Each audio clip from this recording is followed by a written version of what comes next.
विदर्भच नाही तर महाराष्ट्र सुद्धा पिंजून काढलेला माझे माय बाप काजी का राजा भोजने का गंगू तेली नाही का एवढ्या मुरलेल्या शाहिराबरोबर मदत यांचा सामना कारण शाहीर साहेब म्हणतात शाहीर सुरमा कम्मे बम आता कोणती कम्मे बम कमी पैशात जास्त तरक्की का होईल माहित नाही बा किंवा कमी दिवसात जास्त तरक्की नाही का बरं तो भाग वेगळा आहे म्हणे ठीक आहे होऊ शकते तर शाहीर साहेब म्हणतात सुरमाताई साध्वी संत आणि वाचू वाचू ठोकून गेल्या पोथी पुराण ग्रंथ आता मला सांगा शाहीर ललकारजी मी साध्वी संत असते त्याला तमाशा करायला आली असती का खडी गंमत करायला आली असती का मी करायला गेली असती तिकडे भजन कीर्तन साध्वी संत माणसं इकडे का खडी गंमत करायला येत नाही बोलण्यात तसं म्हणजे गडबड करू नका ना अडछोडू नका एवढे मोठे माणसं जर गटपडाल तर कसं होईल म्हणतो नाही का तुम्हाला माहिती आहे साध्वी संत महाराज कीर्तन भजन करायला जातात आमच्यासारखं इथे तमाशा करायला येत नाही याला खडी गंमत करायला येते काय तू तर गेला माझं करायला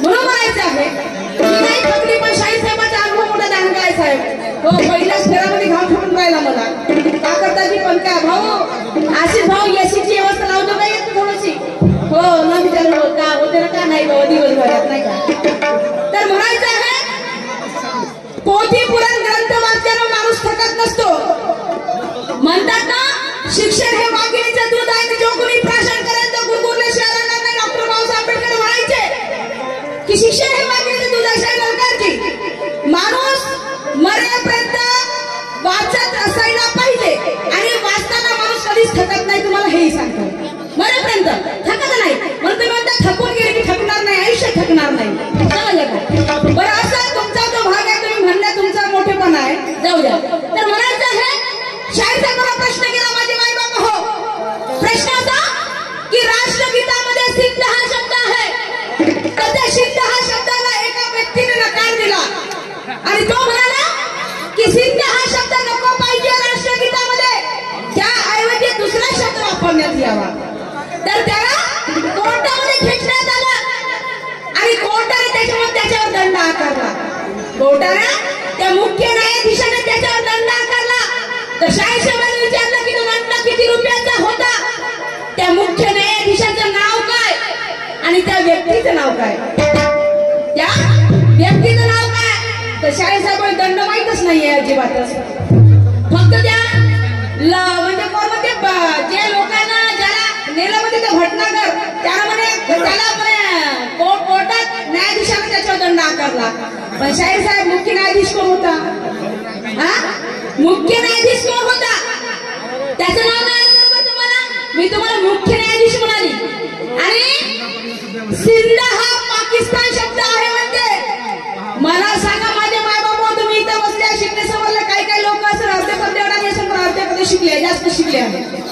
तर मला सांगा सिंध हा शब्द पाकिस्तानी शब्द आहे का नो शाहीर ललकारजी तुम्ही शिकलेले मी पोथी पुराण ग्रंथ वाचून थकलेला नाही पण तुम्ही थकून गेलेला आहे पण शब्दाकडे लक्ष देऊन बोलत चला लोकांना वाईट प्रबोधन म्हणजे चुकीचे प्रबोधन देऊ नका इथं काही टीचर लोक असतील काही शिकले सवरले एमए ग्रॅज्युएट लोक असतील सिंध हा शब्द पाकिस्तानामध्ये येतो पाकिस्तान प्रांतामध्ये येतो परंतु सिंध हा शब्द पाकिस्तानी शब्द नाही आहे समजलं का शाहीर साहेब काही बोलता का जी परसाले फुलं वारे वा म्हणून पहले राउंड में शायर इतने गरजते नहीं पहले राउंड में शायर इतने गरजते नहीं और गरजने वाले बादल कभी बरसते नहीं तुम में वो जज्बा नहीं तुम कोई रोमियो नहीं तुम में वो जज्बा नहीं तो तुम कोई रोमियो नहीं और मेरे सवाल का जो तुमने जवाब दिया शाहीर ललकार जी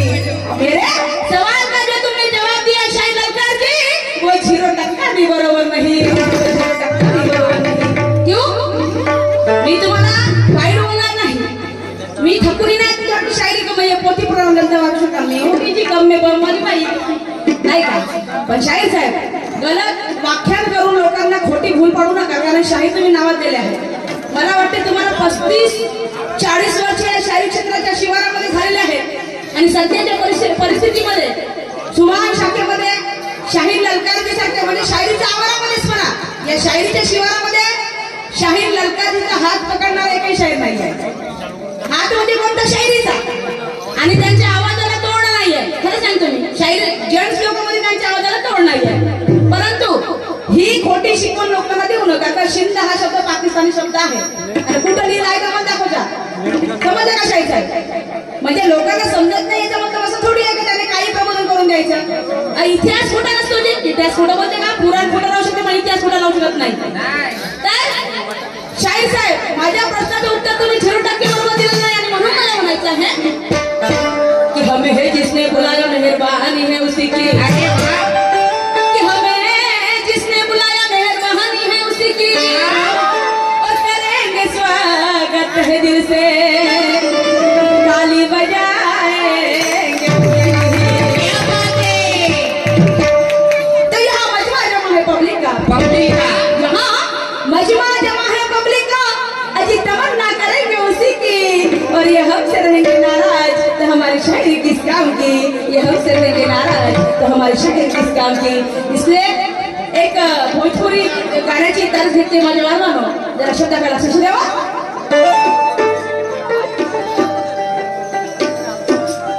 हो अरे हमरे खातिर तोहरा के दुनिया में भजौले पाड़े, हमरे खातिर तोहरा के दुनिया में भजौले पाड़े, भगवान बड़ी फुर्सत से, भगवान बड़ी फुर्सत से तोहरा के बनौले बाड़े,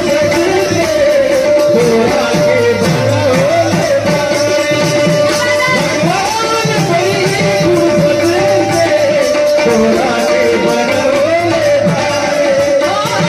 हमरे खातिर तोहरा के दुनिया में भजौले बाड़े, हमरे खातिर तोहरा के दुनिया में भजौले बाड़े, भगवान बड़ी फुर्सत से, भगवान बड़ी फुर्सत से तोहरा के बनौले बाड़े, भगवान बड़ी फुर्सत से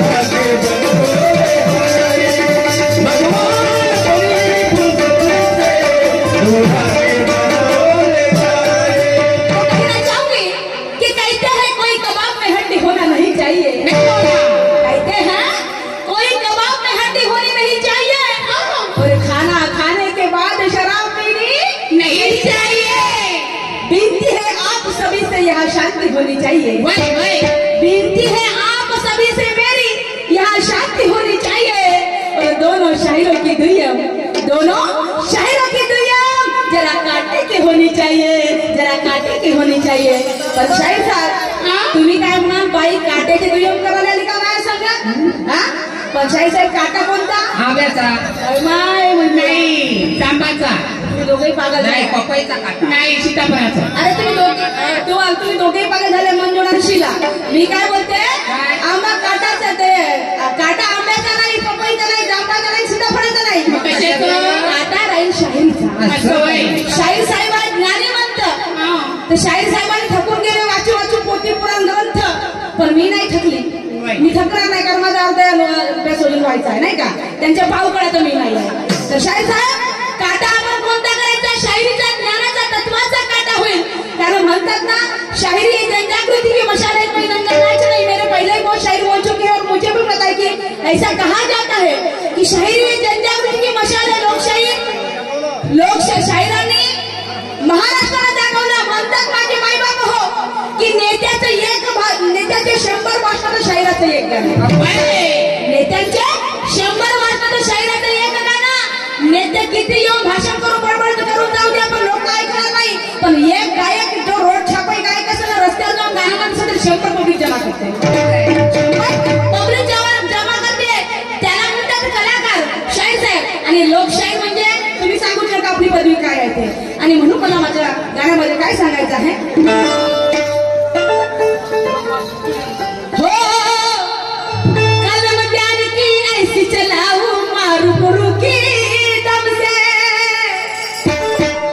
सुनेगा शाहीर ललकार भाऊजी, म्हणजे भाऊजी नाही बरं भाऊ नाही. तुम्ही म्हणता मला जी लावलीस म्हणता, पण तो भाऊला मी मानास तो बोलत आहे, जी नाही म्हणणार तुम्हाला, मी भाऊच बोलणार फक्त. मोठे बाजू मेरे बड़े भैया. कलम प्यार के ऐसी चलाऊ मारू गुरु की दम से. अरे कलम प्यार की ऐसी चलाऊ मारू गुरु की दम से. पूछना है तुम्हें वो लोग ललकार जी, पूछना है तुम्हें वो अनोखी. मेरा सीधा सवाल है कुरान से. पूछना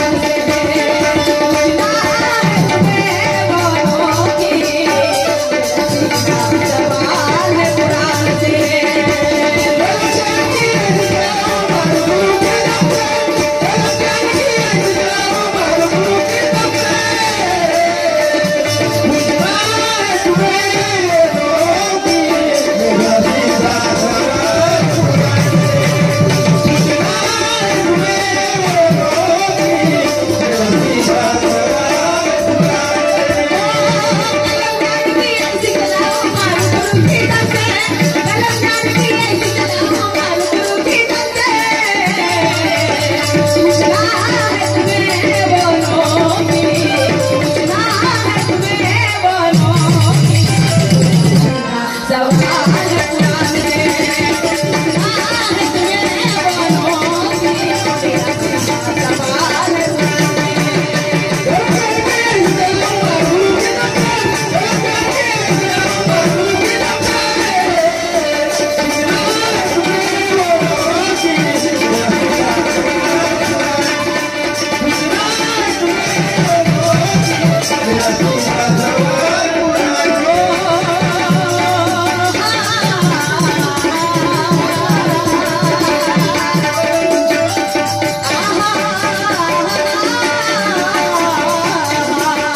अनोखी.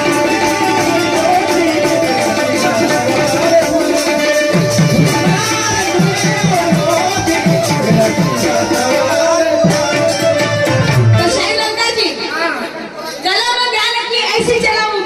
कुरान से. और पूछना है तुम्हें कि अनोखी.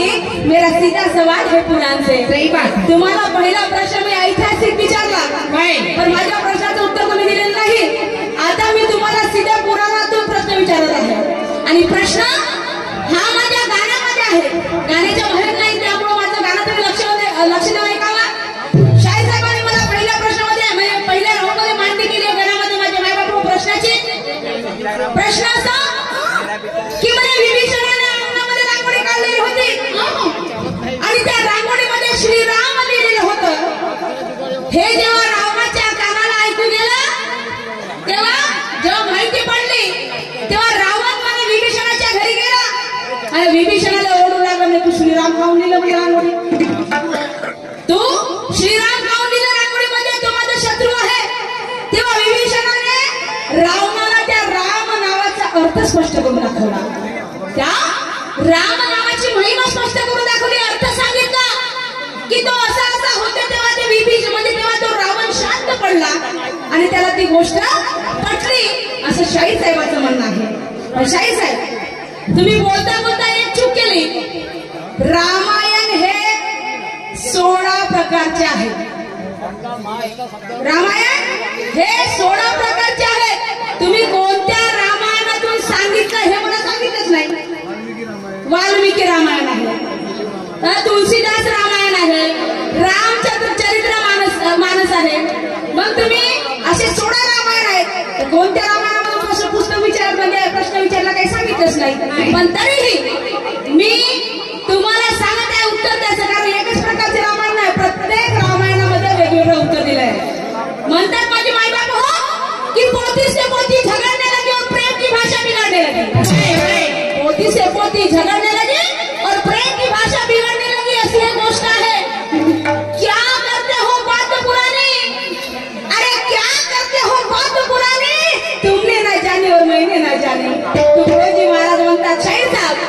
पण असू द्या, तुम्ही मला प्रश्न विचारला त्याचं उत्तर देणं माझं कर्तव्य आहे. तर माझ्या पद्धतीने मी तुमचं उत्तर देत आहे की राम हे विकास पुरुष आहे. कोण सांगे? विभीषण सांगितलं रावणाला की राम हे विकास पुरुष आहेत. ते चारित्र्याने मजबूत आहेत. तसेच ते दूरदर्शी, साहसी, प्रजेसोबत न्यायनिष्ठेने वागणारे, निरंतर कार्य करणारे, एकमेव मर्यादा पुरुषोत्तम आहेत. या शब्दात त्यांनी त्या रावणाला विभीषणाने वर्णन करून सांगितलं आणि त्याच्यावर त्या रावणाचा राग शांत झाला. त्याच्यावर त्या रावणाचा राग शांत झाला. हे तुमच्या प्रश्नाचं उत्तर आहे शाहीसाहेब. पण माझा प्रश्न माझ्या गाण्यात आहे आणि ते गाणं तुम्हाला लक्ष देऊन ऐकायचं. म्हणून काय म्हणायचं आहे कि तमन्ना लेके आए हो तुम, तमन्ना लेके आए हो तुम, तुम्हारा हम पर कर्ज है और तुम्हारा कर्ज उतार देना हम दोनों शाहिरों का फर्ज है. सुकून शांति से बैठो मेरे दोस्तों, तुम्हारा तसल्ली का गाएंगे हम गाना. सुकून शांति से बैठो मेरे दोस्तों, तुम्हारे तसल्ली का गाएंगे हम गाना. और उसमें हम दोनों खड़े ना उतरे तो हमको जूते की सलामी कर देना. तो इससे क्या कहना चाहूंगी, सुनिएगा.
ब्रह्माजी राहत कुठे होते?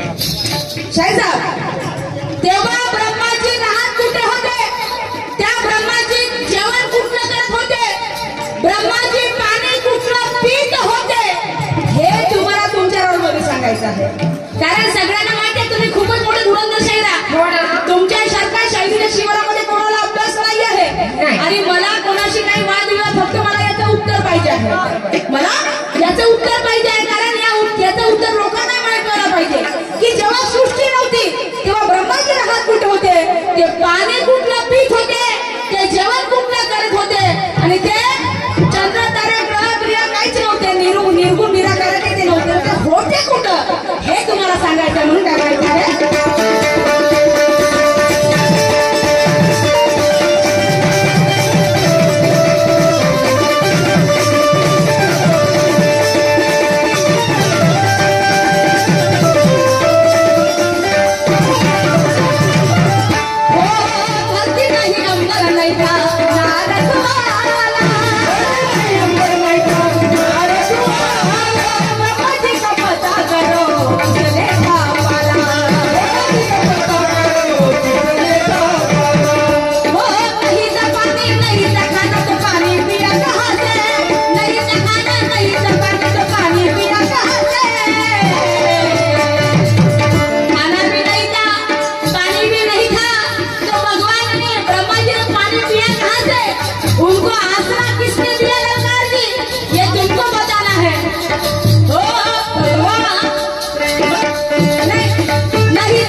पाहिजे. मला काही फालतूची असं तसं बोलायचं नाहीये. आणि म्हणून मला म्हणायचं आहे की ते ना नको कुणाचा बोल बोला हा परी राहील आहे. की ते ना नको कुणाचा बोल बोला हा परी राहील. आणि तू येमीचा दिवस थोड्या मुश्किलीमध्ये जाईल. आणि असं काही गाणं गाऊ की या पाहणाऱ्यांनाही मजा येईल. असं काही गाणं गाऊ की या पाहणाऱ्यांनाही मजा येईल. आणि ज्यात बनेल तुमची आणि माझी कीर्ती ललकारची. आणि आपल्या वस्तादाचा झेंडा राहील. मला काय म्हणायचं शेवटच्या गड्यामध्ये.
ये कहती है सुरमा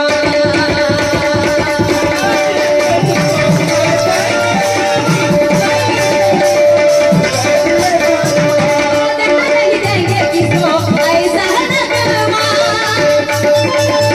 दिल को सलाम दर्शन कदमों से सुरमा.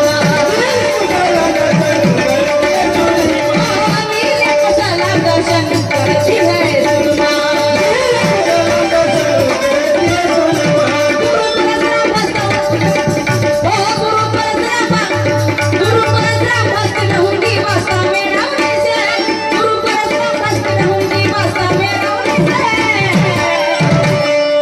पूछना है तुम्हें बोलो की ऐसा पूछना है तुम्हें बोलो की मेरा सीधा सवाल पूछना है तुम्हें बोलो की मेरा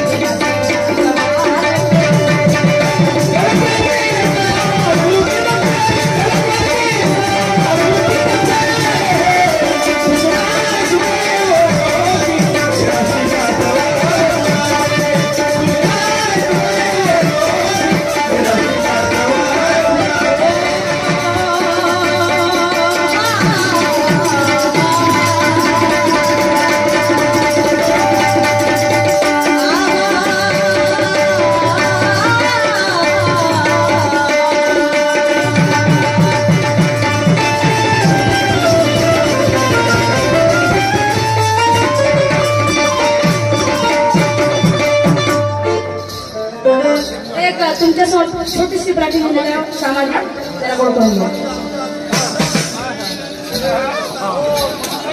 काय सांगू बाई, काय सांगू बाई, माझ्या घरच्या माझ्या मेवळा आहे बाई. सकाळपासून उठला कुठं गेला कुठं नाही बाई. 3 दिवसाची वली पाडतील बायको. काय सांगू, 20 वर्ष झाले होते लग्नाला, 7 वर्षापासून पोरगा नाही बाई. पण देवाची कृपा झाली, माझ्या घरी पाळणा हल्ला, माझ्या घरी पाळणा हल्ला तर हल्ला, माझा नवरा हालून गेला बाई. 3 दिवसापासून पोरगा झाला. जे दारू पिऊन राहिला बेवळा, ह्या नालीत जाते त्या नालीत जाते, पण त्याला काही शरम नाही. साऱ्या गावातल्या लोकांच्या मार खाते, शरम नाही बाई. नवी बारतीन बाई घरामध्ये आहे बाई, पण असं नाही म्हणत. बायकोचा हाल काय नाही. माझी सासू राहिली असती, माझं केलं असतं बाई, पण माझ्या नवऱ्याच्या कटकटीमुळं माझी सासू आपल्या पोलीच्या गावाला गेली बाई. माझं परत करायला कोणी नाही. आपले दुःख कोणाला सांगू बाई. पण पोरगा झाला याच्यातच खूप समाधान वाटते. खूप आनंदाचे दिवस आहे ग. आनंद या जीवनाचा सुगंधा